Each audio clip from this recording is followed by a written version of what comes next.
आज सभागृहातली परिस्थिती काय आहे? विधिमंडळातली, केवळ विधानसभेतली नाही, तर विधानसभा आणि विधान परिषद दोन्ही विरोधी पक्ष नेतेपद खाली आहे, दोन्ही.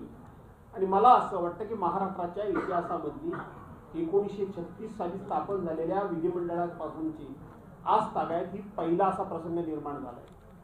परवा हा बीएससीच्या मीटिंग मध्ये मी विषय घेतला की दोन्ही सभागृहाचे विरोधी पक्ष नेतेपद ही पद खाली आहे. या संदर्भामध्ये तुम्ही कार्यक्रम पत्रिकेमध्ये याची नोंद करा असं आम्ही त्यांना सांगितलं. परंतु सरकार हे इतकं मुजोर झाले, सरकार हे एवढं बेमुरवतखोर झाले, याचं कारण असं आहे की त्यांच्याकडे खूप मोठ्या प्रमाणामध्ये पाशवी बहुमत आहे.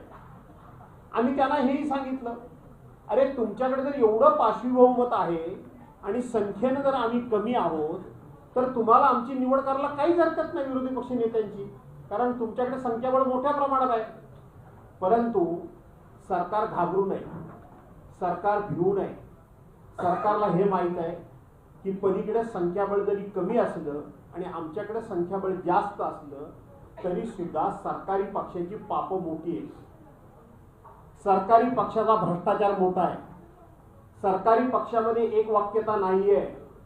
सरकारमध्ये जवळजवळ सगळेच मंत्री त्यांच्या खात्याचे कॉन्ट्रॅक्टर झालेले आहेत आणि वारे माप फक्त आणि फक्त पैसा कमवणं, राज्याची तिजोरी लुटून, राज्याच्या तिजोरीतून लोकांना पैसे देऊन मतं विकत घेणं हा एक कलमी कार्यक्रम आपण करतोय. आणि तिन्ही पक्ष मिळून सगळ्यात जास्त भ्रष्टाचार करण्यामध्ये एक नंबर कोणाचा लागेल ह्या चढाओढीमध्ये सरकार असल्यामुळं, आणि मी हे म्हणतो म्हणून नाही, तर नुकतीच नगरपंचायत आणि नगर परिषदांच्या निवडणुका झाल्या. सरकारी पक्षातले, सत्ताधारी पक्षातलेच आमदार आणि नेते एकमेकावर कसे आरोप करत होते, एकमेकाचे चोरीचे पैसे, ते पैसे कशा पद्धतीने शूटिंग करून अख्ख्या देशाला दाखवत होते, हे तुम्ही स्वतः बघितलं, तुमच्यासारख्या लोकांनी सुद्धा बघितलं.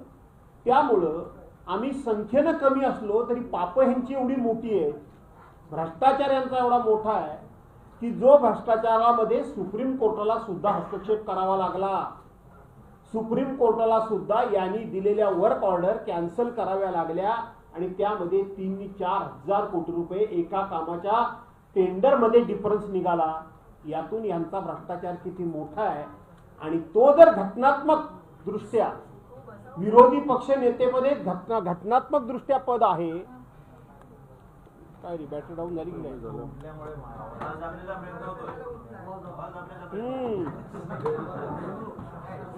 माझा आवाज येतोय का?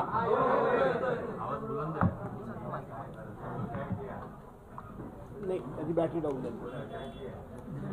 आणि म्हणून विरोधी पक्ष नेतेपद हे घटनात्मक पद आहे आणि ते जर घटनात्मक पद आपण जर त्या ठिकाणी त्याची नेमणूक केली तर आपली अनेक पाप ही बाहेर येतील आणि ती येऊ नयेत.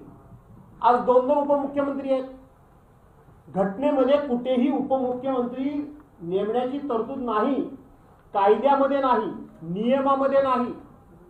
जे कॅबिनेट मंत्री असतात त्या मंत्र्यांना जो दर्जा असतो त्याच्या पलीकडे उपमुख्यमंत्र्यांना काहीही विशेष अधिकार आणि दर्जा नाही.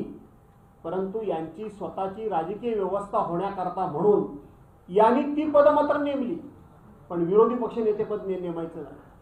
आणि म्हणून अशा पद्धतीच्या लोकशाही न मानणाऱ्या सरकारबरोबर, संविधानाचा ठाई अपमान करणाऱ्या सरकारबरोबर, कुठल्याही प्रकारची लोकशाहीची मूल्य न पाळणाऱ्या सरकारबरोबर आम्ही चहा पाण्याला का जावं? कशा करता जावं? चहा पानाला जाण्याचा अर्थ असा आहे की विरोधी पक्ष नेत्यांची काही म्हणणी असतात ती सत्ताधारी पक्षाने ऐकून घ्यावी लागतात. देश विदेशातील प्रत्येक घडामोडींचे लाईव्ह अपडेट मिळवण्यासाठी आता साम टीव्हीच्या सर्व सोशल मीडिया प्लॅटफॉर्मला लाईक, फॉलो आणि सबस्क्राईब करा. तसंच सर्व नोटिफिकेशनसाठी बेल आयकॉन प्रेस करायला विसरू नका.